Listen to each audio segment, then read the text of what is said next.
Already shoulder join பண்ணியிருக்கேன், பேக்கும் ஃப்ரண்ட்டும். இப்போது இதில் வந்து நம்ம பட்டி ஜாயின் பண்ண போகிறோம். இதில் வந்து மெயின் கிளாத் ஒன்று, லைனிங் 2 வச்சு நான் இந்த சைடெல்லாம் தையல் போட்டு எடுத்து வச்சுருக்கேன். இப்போது நல்ல பக்கம் மெயின் கிளாத்தும் ஒன்றா இருக்கிற மாதிரி இப்படியே அடிச்சுட்டு வரணும். எவ்வளோ சீம் விட்டுருக்கீங்களோ அந்த சீம் ஃபுல்லாகவே நீங்கள் அடிச்சிடணும்.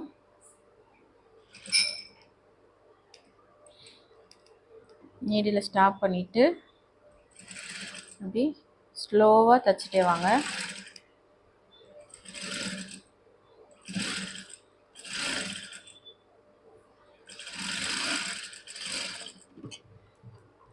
இது மேலேயே இன்னொரு தையல் போட்டுக்கோங்க.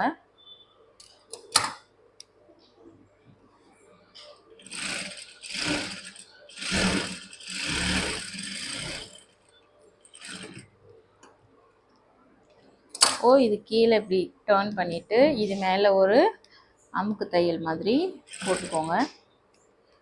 நம்ம பேஜை ஃபாலோ பண்ணலைன்னா ஃபாலோ பண்ணிக்கோங்க. நம்ம பேஜில் வந்து நிறைய ப்ளவுஸ் டிப்ஸு, பிகினர்ஸ் வந்து எப்படி ப்ளவுஸ் கட் பண்ணணும், அளவு ப்ளவுஸ்லேருந்து எப்படி மெஷர்மெண்ட் எடுக்கணும் அப்படின்ட்டு நிறைய வீடியோஸ் இருக்குது, பார்த்துக்கோங்க. இப்போது இதில் இப்படி வச்சு பார்த்துட்டு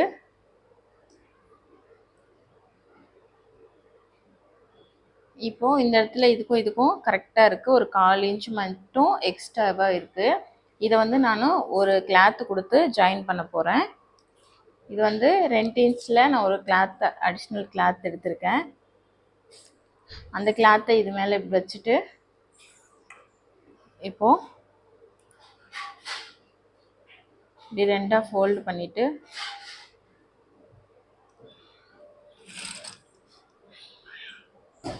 ஒரு தையல் போட்டுட்டே வாங்க.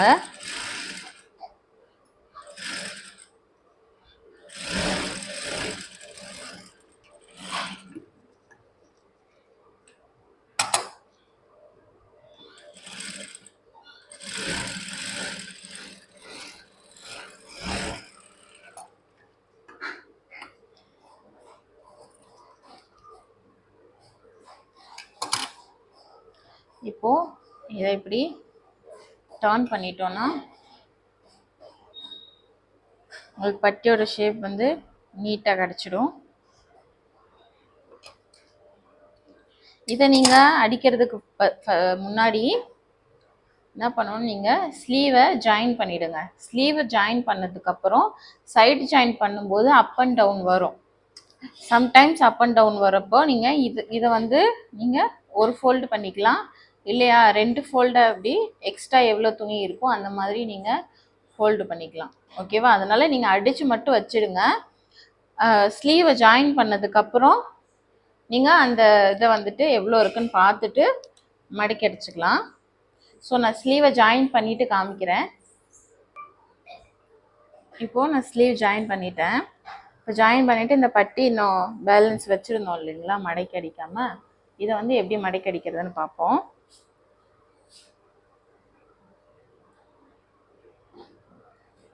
இப்படி சைட் ஜாயின் எப்பவும் பண்ணுவோம் இல்லையா, அதே மாதிரி நீங்கள் வச்சுட்டு இந்த ஸ்லீவ்லேருந்து கரெக்டாக வச்சு பாருங்கள், இல்லைன்னா நீங்கள் பின் போட்டுக்கோங்க.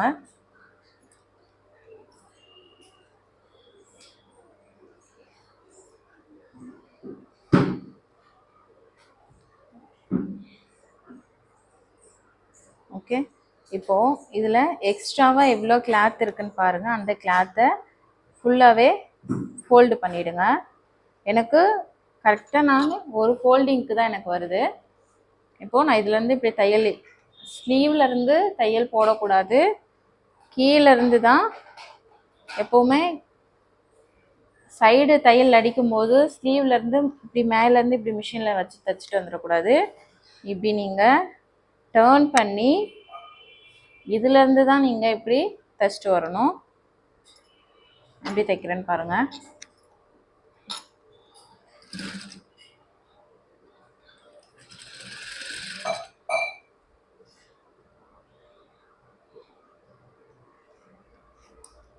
கீழெல்லாம் எது துணி இருக்கான்னு பார்த்துட்டு நீங்கள் கரெக்டாக அது மேலேயே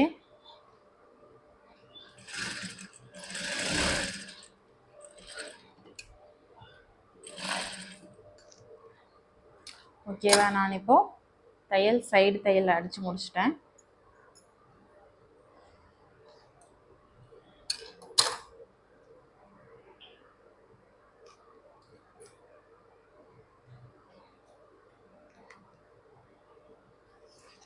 பார்த்தீங்கன்னா உங்களுக்கு சைடில் இப்படி ஃபுல்லாக ஸ்ட்ரெயிட்டாக இருக்கும். இப்போது இந்த பேலன்ஸ் ரிமைனிங் இருக்கு இல்லையா, இந்த கிளாத்து, இந்த கிளாத் மேலேயே ஒரு தையல் போட்டுட்டோன்னா அவ்வளோதான், முடிஞ்சிருச்சு.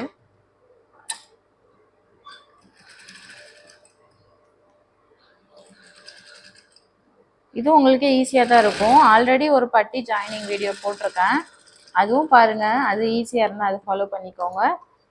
ஒரு சிலர் வந்து ஷோல்டர் வந்து ஜாயின் பண்ணதுக்கப்புறம் தான் பட்டியை அடிப்பாங்க. அவங்களுக்கு வந்து இந்த மாதிரி டிப்ஸ் வந்து ஈஸியாக இருக்கும்.